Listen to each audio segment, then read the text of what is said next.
Bonjour à vous, c'est Bélie, votre love coach. J'espère que vous avez la pêche aujourd'hui. Si vous ne me connaissez pas encore, sur cette chaîne Opération Séduction, j'aide les hommes timides à trouver l'amour authentique et à s'éclater sexuellement parlant. Et oui, messieurs, tout a un sens, hein. Si vous êtes sur cette vidéo, il est fort probable que vous vous demandez si effectivement, lorsque vous avez un premier encart, ou même peut-être après plusieurs encarts avec les femmes, si vous vous y prenez bien, si vous n'êtes pas trop en mode relou, etc. Bon bref, vous vous posez des questions en tout cas, parce que j'ai peut-être été un peu méchante, mais c'est pas ce que je voulais dire à la base, mais je l'ai dit donc c'est trop tard. Et j'ai pas envie de couper, je vous le dis franchement. Donc tant pis. Alors, donc dans cette vidéo, eh bien, je vais vous dévoiler ce qui fait fuir, ce qui nous fait fuir, nous les femmes. Et en même temps, ça se passe pas forcément rien qu'au premier rendez-vous, ou même pour faire connaissance avec votre futur dulciné, mais c'est vrai pour tous les rendez-vous en fait. Et c'est même vrai avec tout le monde. Eh ouais, eh oui. Allez, je vais faire court pour une fois, hein, parce que bon, c'est pas ma... J'aime bien prendre mon temps pour faire les vidéos, bah ouais, désolé les gars, mais moi aussi parfois j'ai besoin de bavarder, et je sais qu'il y en a qui sont pas très contents, mais messieurs, je suis désolée, à un moment donné, vous vous rendez pas compte, moi je suis derrière ma caméra comme ça. Désolée, c'était un petit coup de n'importe quoi. Allez, c'est parti. Premier conseil. Il va de soi que lorsque vous avez un rendez-vous avec une femme, bah d'ailleurs j'en suis la preuve vivante, je suis très bavarde, mais il y a des femmes qui sont moins bavardes. Il y a des femmes qui vont peut-être avoir tendance à être un peu introverties ou peut-être timides et qui n'oseront pas au premier abord parler d'elles, etc. Il n'y a rien de plus relou, je vous le dis. D'ailleurs, si vous voulez arrêter cette vidéo après ce premier conseil, vous pouvez, parce que ça c'est le pire, c'est la pire des choses que l'on puisse faire, c'est de parler moi je, et moi j'ai fait ci, et moi je suis partie en voyage là, et moi je fais le tour du monde, et mon travail ceci, non. Je vous explique juste une petite technique je suis sûre que vous allez penser à moi le jour où ça arrive, juste pas parce que vous êtes forcément ce genre de personne, mais vous allez peut-être vous poser la question pendant le rencard et je pense que c'est une bonne chose. Nous avons 2 oreilles, une bouche. Ça, c'était un formateur qui m'avait dit cette chose et j'ai trouvé ça très pertinent. Donc, nous sommes susceptibles d'écouter 2 fois plus que de ne parler. Non, ça marche pas avec moi sur les vidéos puisque je suis toute seule. Bon, bref, plus sérieusement, je pense que ça vous est tous déjà arrivé de tomber sur une personne qui ne fait que parler. Et parler d'elle, c'est encore pire. Une personne avec qui on ne peut pas avoir un échange, clairement, ça fait fuir. Et je vous assure, messieurs, que quand on a, surtout au premier rencard, on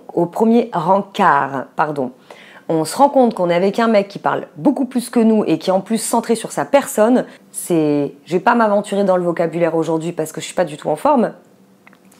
N'est-ce pas, Bélie? Oui. Donc, ça, c'est clair et net, c'est direct.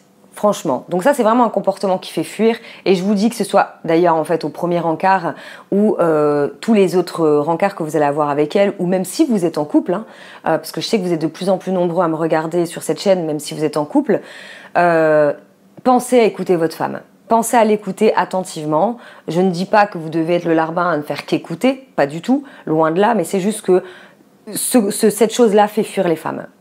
La deuxième chose, je sais que je suis très souvent, si vous êtes abonné à ma chaîne YouTube, en train de vous parler d'humour. Pourquoi? Parce que, à mon sens, l'humour, eh bien, ça fait du bien à tout le monde, et j'adore ça, donc forcément, j'insiste dessus, et je sais que c'est quelque chose qui fonctionne dans la séduction. Mais attention toutefois à ne pas devenir le lourdingue de première, à faire des blagues à tout va, et aussi à ne pas prendre les choses au sérieux. Je vais vous donner une petite histoire de ma vie, de mon passé. Un soir, donc dans mon passé, c'était mon compagnon d'avant, un ex.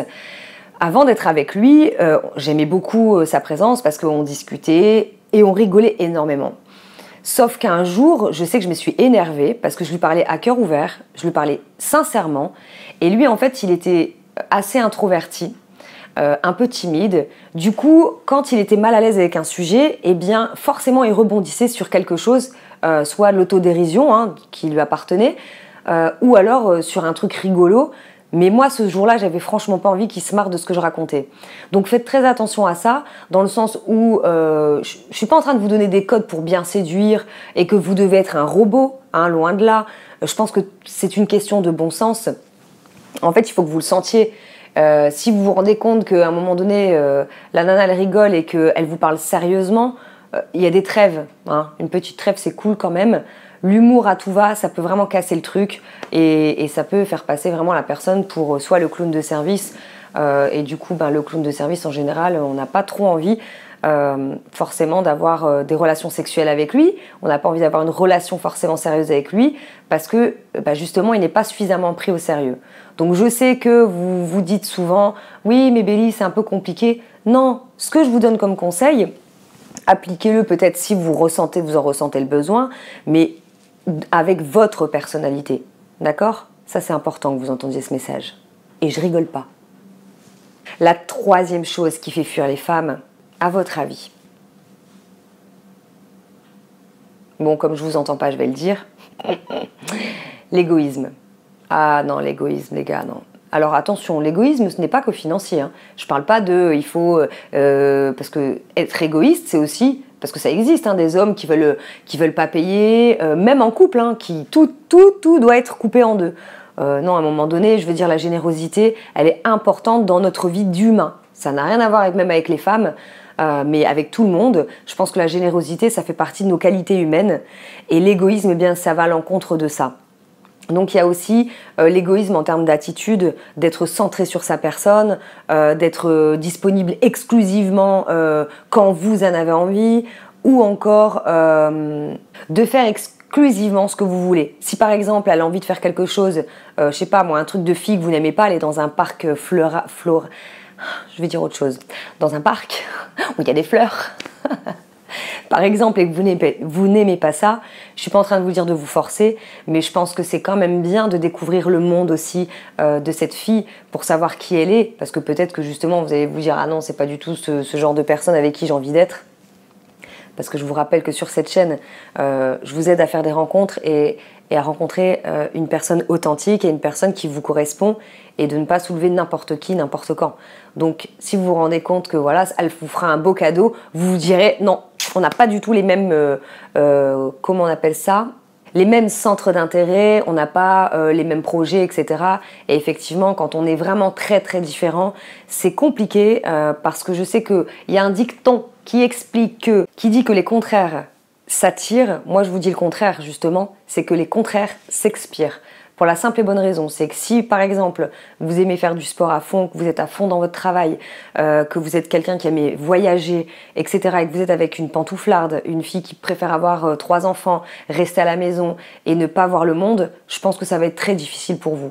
Donc vraiment, faites attention, ne pas vouloir être en couple à tout prix, parce que ça coûte cher. Et quand je vous parle de coûter cher, je ne vous parle pas de thunes, je vous parle de intérieurement et émotionnellement parlant.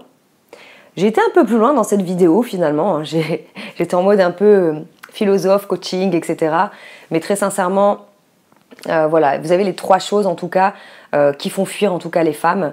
L'égoïsme, ça va de soi, hein, c'est une question de bon sens à chaque fois je le dis. De se centrer sur soi, moi je, rappelez-vous, 2 oreilles, une bouche. Et la 3e chose, c'est d'être le petit clown de service tout le temps, constamment. L'humour, c'est très bien. Maintenant, il y a des fois où il faut jauger. Il y a des fois où c'est bien de parler sérieusement, de parler, de philosopher, de faire des débats, d'avoir des sujets de conversation intéressants. Voilà, sur ces belles paroles. Ah oui, j'allais oublier, si toutefois vous ne le savez pas, venez me rejoindre sur mon compte Instagram, belinda.sanstabou. Des fois, je fais des stories rigolotes.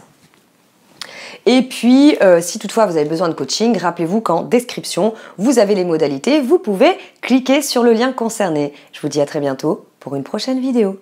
Bye bye.